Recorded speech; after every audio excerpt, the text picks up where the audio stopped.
The real problem in society is not whether we're teaching our kids enough science.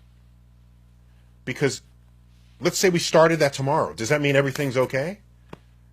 If we teach the 13-year-old better STEM education, they have a better STEM teacher, am I going to wait 40 years for that kid to become president or member of Congress so that we now have a scientifically literate country?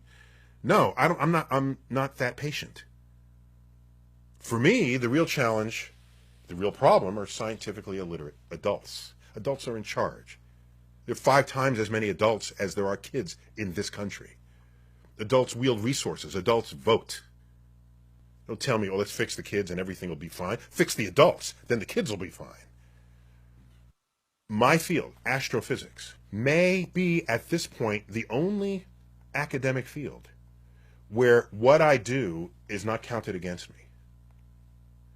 At worst, it's just neutral. Many other fields of science, spending your time that you might have been in the lab talking to the public, going on nighttime talk shows, going on comedic nighttime talk shows, is viewed as a violation of the contract between you and your lab experiment. I carry 2 titles. I'm a research associate in our Department of Astrophysics at the American Museum of Natural History in New York. I'm also director of the Hayden Planetarium, and in that capacity, it is fully expected by everyone around that I would be talking to the public. But more important, Carl Sagan basically did this first. There are spotty examples that preceded him, but he did it in the biggest, most significant way, and he cleared a field. And there's blood on that field. He was not warmly received by these activities. What, you're going to be on the Tonight Show? Isn't that comedy? But you're a scientist. Maybe you're not a serious scientist then. There's scientific cultural pressure against it at the time. But then what did we notice in my field? That members of Congress would be ready to vote on some budget and say, wait a minute, isn't that on a space mission that I heard about? I saw Carl Sagan talk about that.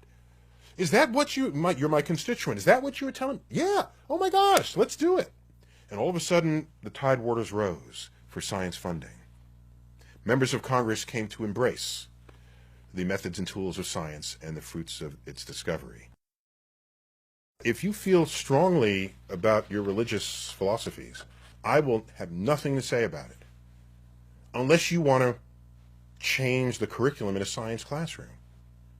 And I would ask you, I won't fight you, I will ask you, why? There's no tradition of scientists knocking down the Sunday school door, telling the preacher what to teach. That has never happened. Atheists don't even do that. There's no scientist or atheist picketing outside of your church, or synagogue, or mosque. That might not necessarily be true. There is no such tradition.